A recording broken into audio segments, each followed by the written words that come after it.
This story takes me back to my childhood in the rugged 90s, a time people around Jefferson City recall with mixed emotions, some warm and some grim.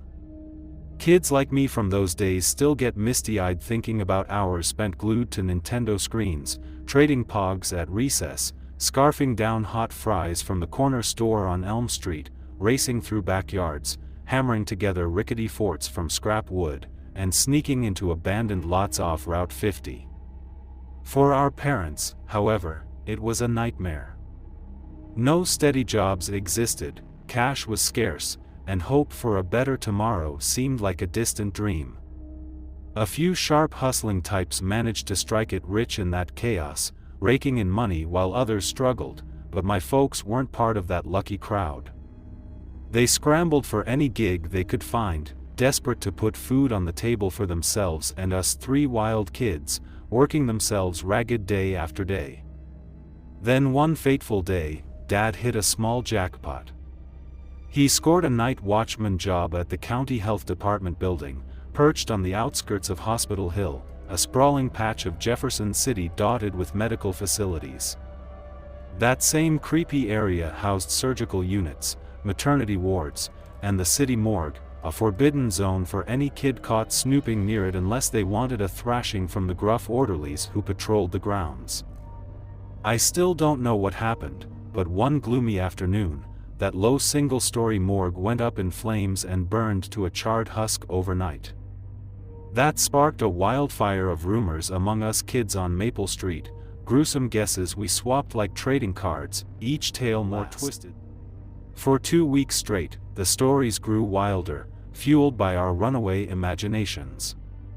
The toughest and most reckless boys started daring each other to sneak over there, returning with blood-curdling yarns about heaps of corpses strewn across the ruins, floors slick with crimson, and ghostly howls echoing from the basement's blackened depths. Did I buy into their tales? You're darn right I did. How could I not believe them? I was just 8 years old, a wide-eyed kid from Jefferson City who wouldn't dream of questioning the older boys from our block on Maple Street. My little brain, already buzzing with snippets of late-night horror movies I'd snuck peeks at on Channel 6, spun those stories into nightmares so vivid I could hardly shut my eyes at night without trembling under my quilt. Then summer break rolled in, that glorious stretch of freedom every kid lived for back then. No cell phones or fancy smartwatches existed. Our parents couldn't track us even if they wanted to, so we'd vanish into the streets from sunrise to sunset, tearing through alleyways and vacant lots, not even thinking about lunch. We just gulped icy water from the rusty spigot on Oak Avenue and snatched wild crabapples or chokecherries from bushes along the railroad tracks off Route 50. One evening, after a full day of running wild, I trudged home sweaty and sunburned, only to catch Dad lacing up his boots for his night shift at the health department. I was bored out of my skull. My older brother had claimed the Nintendo and our beat-up TV in the living room, and the second controller was, as always, fried beyond repair. No clue what got into me, but I blurted out a wild request: could I tag along to his shift? I didn't think he'd say yes. Honestly, I half expected a laugh or a flat, "No way," but to my shock, he shrugged and nodded. "Sure, why not?" he said with an amused glint in his eye. I scrambled into a hoodie and jeans, heart pounding with a mix of excitement and nerves, and in 2 minutes flat, we were out the door of our cramped apartment. 15 minutes later, after a quiet walk down Elm Street under flickering streetlights, we slipped through the back service entrance into the shadowy grounds of the health department building. I couldn't pin down what I felt stepping inside, perhaps curiosity or maybe dread. No idea waited behind those locked office doors.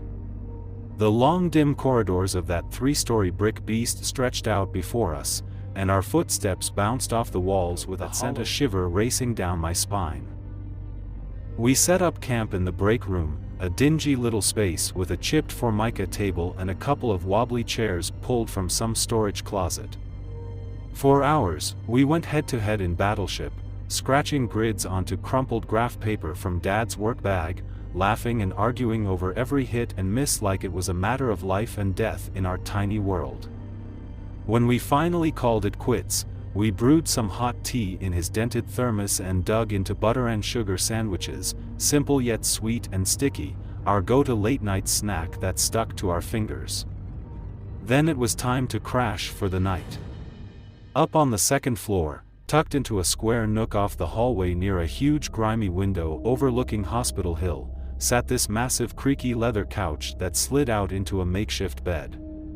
We flopped onto it and propped our heads on puffy musty pillows that clung to our cheeks with every restless shift. You'd think I'd be out like a light after all that, but sleep wouldn't come for me. My 8-year-old mind was a whirlwind of thoughts and jitters, and my heart thumped loud enough to hear it pounding in my ears. All those spooky stories about the burned-out morgue from the kids on Maple Street kept replaying in my head, conjuring up every gory detail I'd cooked up since spring hit Jefferson City months ago. That place was close, too close, right there on Hospital Hill, part of the same eerie medical sprawl we were holed up in. I'd never set foot near it myself, so I hadn't a clue where it stood exactly or how many steps separated us from its ruins right at that moment. That unknown gnawed at me and ramped my pulse up higher with every passing second. I yanked Dad's jacket over my head, a shield against the hallway's chilly draft and my own runaway fears that wouldn't quit. I lasted maybe 5 minutes under there at most. Sweat beaded up and rolled down my face, not from warmth, but from the pure bone-deep panic my kid imagination churned out relentlessly. "Dad!" I hollered from under the jacket, my voice muffled but desperate, unable to wrestle those terrors alone anymore. "I'm scared." "What's the matter with you?" Dad grumbled, his voice thick with sleep as he stirred on the couch beside me. "There's nothing to be scared of in here, kid." "I want to go home," I whined, and my voice cracked into a pitiful sob that echoed faintly in the nook. "Please, can we just go home?" "Oh, come on now," he said, blinking awake and fixing me with a stern look, the kind he used when he meant business and wasn't budging an inch. I busted my hump for nearly a month to land this gig. "You want me canned? Then what? We sit around starving with nothing to eat? Get some shut-eye already. I can't sleep. There's dead bodies and blood all over the place," I stammered, parroting the wild rumors from the Maple Street crew word for word. That did it. I lost it completely and bawled like only a kid can, full of raw honest terror, every word I'd heard and every nightmare I'd spun feeling as real as the couch under me. "Dead bodies? Where?" Dad shot upright and scooped me into a bear hug, his eyes darting around the shadowy hallway like he expected something to lunge out from the corners. "What blood? What in the heck are you yammering about, son?" "In the morgue, the one that burned down," I sobbed, hiccuping through every syllable as tears streamed down my face. "The big kids said it's full of bodies and blood." "Good Lord," he huffed, letting out a relieved breath before easing me back from his chest. "I'd tan those little punks' hides if I could get my hands on them." "You ain't gonna rat out which ones, are you?" I shook my head, still sniffling, and dragged my sleeve across my runny nose to wipe it clean. "Hey, look at me," he said softer, musing up my hair with a rough hand. "Who do you trust more, me or those knuckleheads from the block? They ever been there for Real? Have you? Have you?" I asked, my sobs slowing as curiosity peeked through the fear. "Hundreds of times," he fibbed, not even twitching an eyelid to give it away. "Those kids? They're spinning yarns to look tough. No bodies, no blood, nada. But it's a morgue. Aren't there supposed to be dead folks in there?" I pressed, my 8-year-old logic kicking in despite the tears still stinging my eyes. "Man alive, where'd you pick up all this stuff?" Dad groaned, rubbing his tired eyes with the heels of his hands before hauling himself off the couch with a grunt. "All right, here's how we settle this. We're gonna march over there right now, and you can see it with your own 2 eyes.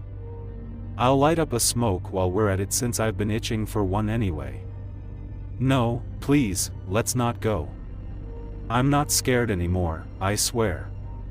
Let's just hit the hay, I pleaded, clutching at his sleeve as my voice wobbled with dread. If we don't go, you'll spend your whole darn life swallowing those block idiot stories and jumping at shadows, he shot back, firm as steel and unyielding. But if you come with me, he paused, scratching his stubbly chin, then grinned, if we spot even one single corpse, I'll buy you any Lego set your heart desires tomorrow, no kidding. I went stock still, and my tears dried up fast. A big Lego set? That was the holy grail for any kid in Jefferson City back then.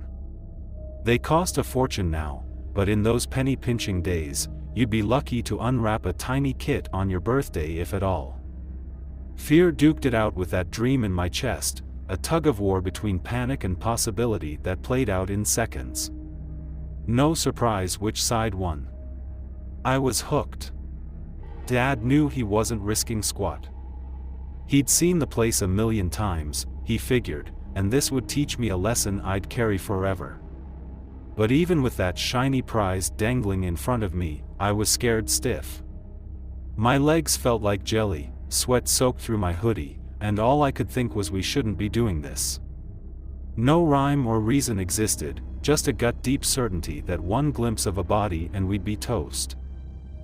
Even knowing every kid who'd bragged about sneaking to the morgue came back alive, not a nick on them, I still tried weaseling out of the deal more than once, my sneakers dragging on the linoleum as we stood by the door.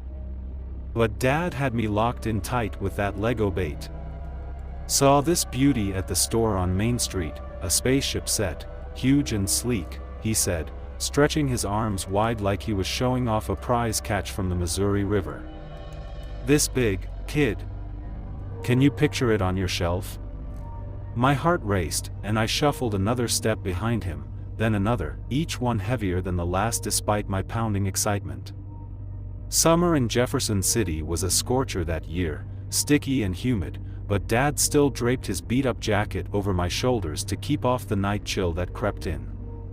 He fished a cigarette from his pack, struck a match with a quick flick, and sparked up his flashlight, the only gear the health department brass had bothered to give him for the job. "Ready to roll, champ?" he asked, a sly grin curling his lips as he puffed out a cloud of sharp bitter smoke into the still air. I shook my head hard, eyes pleading, but he just chuckled and gave me a gentle shove off the porch step. He locked the service door behind us and wedged a matchstick at an angle in the corner, calling it our alarm. "If it's down when we get back, it means some crook slipped in while we were gone, and we'll call the cops pronto," he explained with a wink.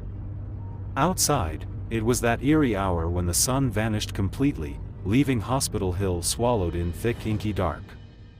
Our footsteps clacked in sync on the cracked pavement and echoed off the brick walls around us. I latched onto his arm like it was the only thing keeping me afloat, gripping tight the whole way. I didn't know a lick of prayers, begging fell flat, and the Lego hype fizzled fast under the weight of my nerves.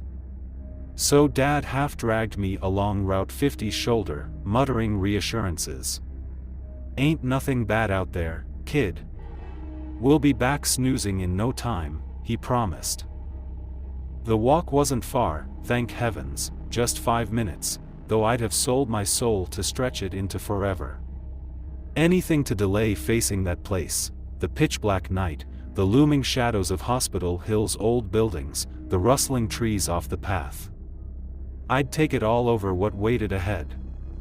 "Here we are, buddy," Dad said, flashing a toothy grin as he swung the flashlight beam onto a crumbling roofless shell of a building, its brick walls scarred and ancient from years of neglect. "No need to fret. We ain't stepping inside. You can see plenty from right here," he assured me. My whole body started quaking, and sweaty hands clamped harder onto his as my breath hitched. The light jittered across the morgue's fire-ravaged window frames, their bars bent and blackened, showing glimpses of a chaotic pitch-dark interior that looked straight out of a kid's worst nightmare. 1 window, 2, 3. We sidestepped along the perimeter and moved off the gravel path onto patchy grass under a gnarled oak that creaked in the breeze.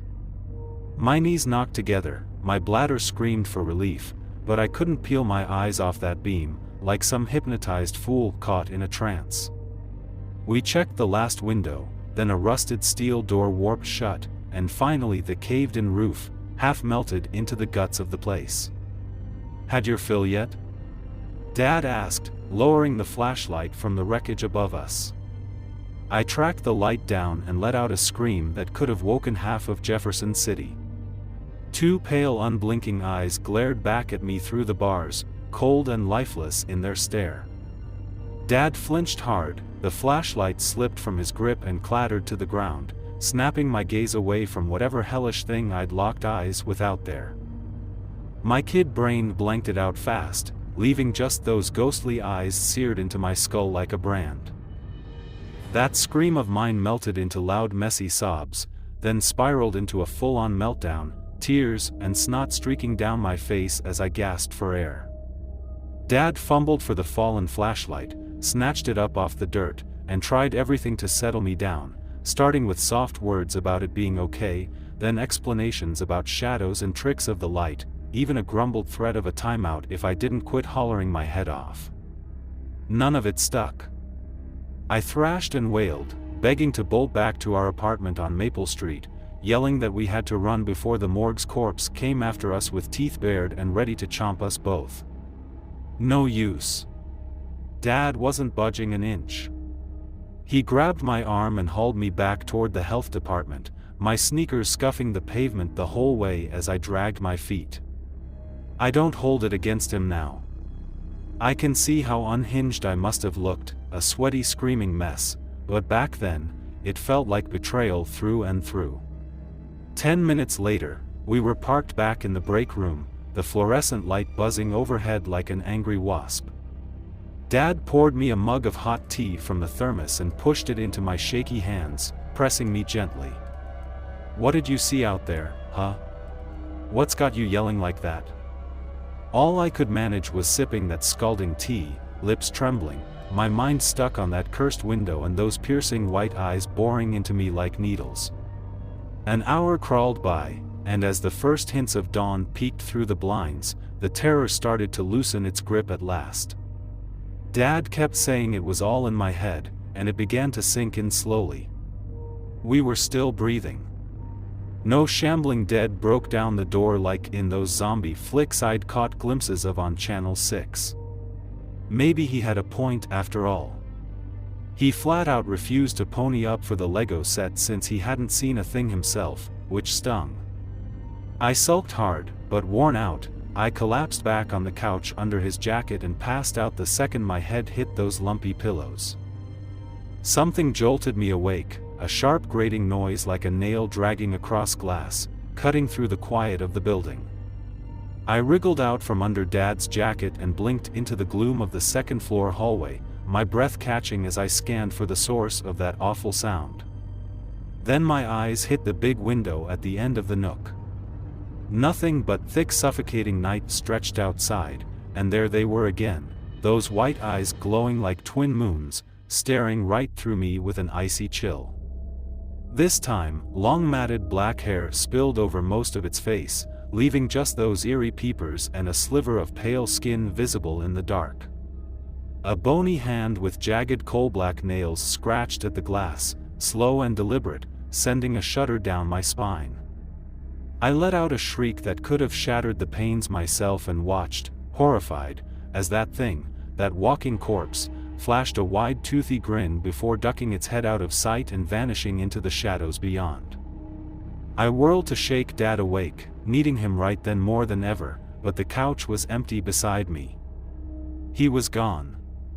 That hit me like a freight train, pure terror flooding every inch of my 8-year-old self in an instant. Alone in this creepy echoing building, miles from our safe little apartment on Maple Street, with some dead thing prowling outside hungry for me, I'll never shake that feeling as long as I live. Dad. "Daddy, where are you?" I bellowed, my voice bouncing off the walls, but all I got back was a faint mocking echo that made it worse. Tears streamed hot down my cheeks, my body seized up in a vice of panic so tight I couldn't even think about running. Standing up from that couch felt like climbing a mountain with no rope. "He'll pop up any second," I told myself, clinging to hope. He probably just hit the john or stepped out for a quick smoke on the porch like he sometimes did. But 1 minute stretched into 2, then 3, and still no Dad showed up. Glance back at that window? Not unless someone wrestled my head around and pried my eyelids open with pliers. I wasn't chancing those eyes again for anything. Then it came, that sickening screech, softer now, muffled like it was seeping from one of the locked offices down the hall near the stairwell. A beat of silence followed, then it scratched again, sharp and close, sending every hair on my neck standing straight up in alarm. I yanked the jacket over my head, curled into a ball, and sobbed like a baby, my chest heaving. Then, crash! Glass exploded right behind me, the sound splitting the air like a thunderclap. I froze solid, breath locked in my chest, ears straining for every whisper of noise in the dark. Through the thin wall, I heard it. Something heavy tumbled through the busted window and landed with a thud that shook the floor. Shuffling steps followed, slow and uneven, with faint tinkles of glass scattering across the tiles. It was inside the building now, loose in the health department with me alone. That thought snapped me out of it. My body kicked into gear on its own accord. I sprang up and bolted blind, no idea where I was headed, just away from the rattling doorknob as that thing clawed at a locked room behind me. My sneakers pounded the tiles until I hit the stairwell. Dad could be outside. I tore downstairs and plunged into pitch blackness, no flashlight to guide me through the gloom. I slammed into something solid, a yelp of pain and fear ripped out as I crumpled, then crawled forward, only to bash my forehead into something harder still with a sickening thud. It was a desk or cabinet, something with a gap underneath big enough to hide in. I wedged myself in and slapped both hands over my mouth to muffle my chattering teeth, barely daring to breathe as I huddled there. I went still as stone, every sense tuned to the dark, straining for any hint of what was out there lurking. Then I heard it, slapping, shuffling footsteps, bare and wet sounding, echoing down the stairwell toward me. I swallowed a scream, but it took everything I had. Tears poured silently down my face and soaked my collar as my heart raced. My kid brain hit a wall of despair so thick I'd have welcomed death right then, anything to dodge the jaws and claws of that shambling corpse I knew was hunting me down. I tried willing it, pictured my heart stopping, even begged God like I'd seen in movies on Channel 6, but no luck came my way. I was still alive, trapped, listening as those slow taunting steps hit the first floor with a slap. It wasn't rushing, just creeping along like it enjoyed dragging out my terror for fun. My mind raced and painted vivid scenes of jagged teeth tearing into me. I could almost feel the agony, but it stayed a ghost pain and never landed. The thing stopped right by my hiding spot. I could sense it looming overhead. This is the end, I thought, my chest tight with dread. Then I couldn't hold it. A shaky breath slipped out, and in that split second, icy fingers clamped around my ankle and yanked hard. My scream tore loose, shrill and wild, dissolving into a squeal like a stuck pig as it pulled me into the open with brutal force. Those claws sank deep and shredded my skin, making me scream louder, voice echoing off the health department's cold walls like a siren. It dragged me out from under the desk, slow and deliberate, its shuffling steps scraping the tiles through the suffocating dark with no mercy. Tears blinded me, my throat burned raw, and screams faded into hoarse choking sobs that shook my whole body.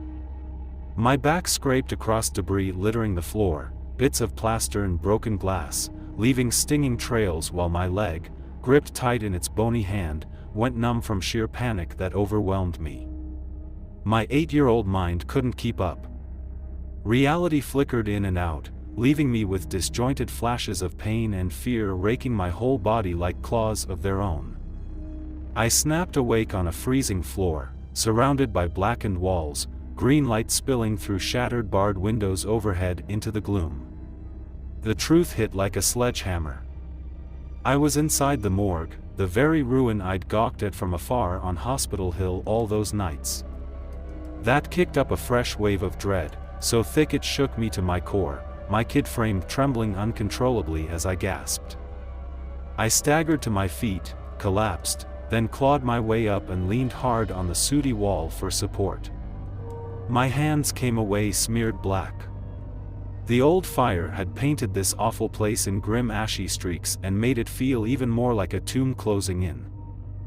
I bit my lip to keep quiet, one hand braced on the charred wall, and limped out of the room where I'd come to, my only thought escaping this nightmare and racing back to Mom, who'd be pacing our apartment on Maple Street, worried sick by now without a doubt.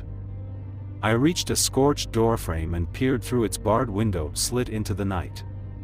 Outside, a blinding green glow washed out everything. No glimpse of Route 50, no trees, no houses, just that unnatural light seared my eyes and left me blind. Fresh tears welled up, but I pushed on and hobbled into a long hallway that forked left and right from a glowing window at the center of it all. Which way out? No signs or clues existed, just my thumping heart and ragged breaths filling the silence. I glanced right and screamed again, a raw ragged sound that tore from my throat. There it stood, a towering shadow at the hall concept's far end, half hidden in the dark beyond the light's reach out there. Nearly brushing the ceiling, draped in a tattered singed robe, its black hair hung like a curtain over a face I couldn't see, except for those stark white eyes locked on me, unblinking and cold. I spun left and lurched away, dragging my bad leg as fast as I could muster, when those familiar barefoot slaps echoed behind me in pursuit. Terror fueled me and propelled me through twisting corridors, pitch-black stretches, and blind turns, anything to outrun that thing and the death it promised me. Why I wasn't dead yet didn't register. Raw animal fear scrubbed every shred of reason from my head before it could even form a single thought. Adrenaline surged and pushed my battered body harder than I thought possible. I risked a look back just as it stepped into the window's green glare.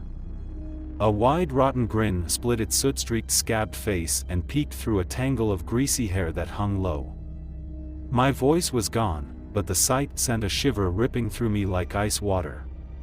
Another patch of green light shone ahead, then back into choking darkness. The morgue was a twisted maze, every corner a potential dead end that could trap me. No clue how long that chase dragged on. To my kid self, it stretched into a lifetime, each second dripping with dread that weighed me down. I clung to the wall and limped fast as my throbbing leg allowed, when the support vanished. I pitched forward and tumbled down hard, bouncing off what felt like concrete steps that bruised me. Every jolt hammered my bones, but I dragged myself up on my elbows and gasped for air. Then I saw where I'd landed, and my mind swam with panic. A cavernous room sprawled before me, bathed in a sickly red glow from some unseen source, the floor awash in blood, thick dark pools of it everywhere. Corpses littered the space, some leaking red rivers, others half submerged in the mess like drowned rats. My hands, sliced up from the fall, oozed my own blood and stained the floor beneath me. Then the bodies twitched, jerky unnatural spasms like broken marionettes, forcing them upright. One by one, they turned, hollow eyes fixing on me with a lifeless stare.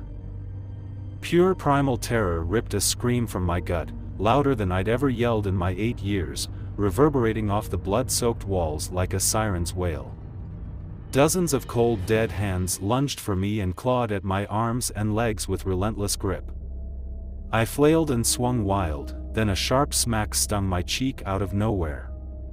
"Wake up, darn it! Wake up!" Dad's voice roared and cut through the haze as he shook me hard by the shoulders. Look at me, kid, look, he barked, his face inches from mine, eyes wide with worry. It's just a nightmare. You had a rotten dream. What's gotten into you? Dad?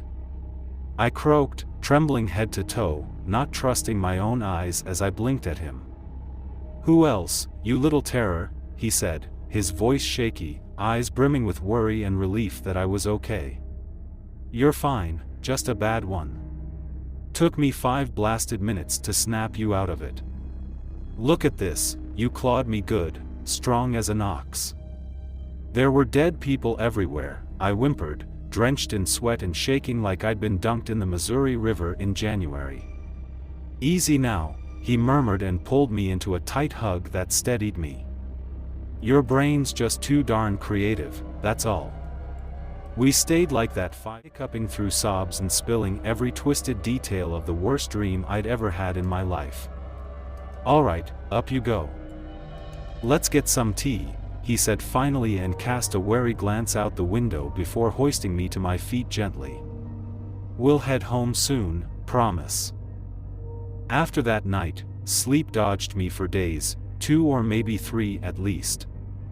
No amount of mom and dad's soothing words about dreams staying dreams could shake the heebie-jeebies clinging to me like damp fog. When mom found out dad had dragged me to the old morgue on Hospital Hill in the dead of night, she lit into him like a tornado tearing through Jefferson City's quiet streets. Her yelling echoed through our apartment on Maple Street so fierce I almost felt bad for him, almost, but not quite enough to let it go entirely. Those white eyes still haunt my dreams now and then, popping up uninvited when I least expect them, though they don't rattle me like they used to years ago. I've talked myself into thinking maybe I did see a ghost that night. It could be it even sparked the fire that torched the place long before. Can't prove it, though, and who cares anyway? What's it gonna do, haunt me worse than it already has? A few years later, once I'd grown some guts, I hiked back to that burned-out husk solo, chasing answers to questions that nagged me for ages after. I stood there on Route 50, staring at those charred window frames, but nothing stared back, no eyes, no spooks, zilch. Disappointing? Maybe a little. Relieving? You bet it was.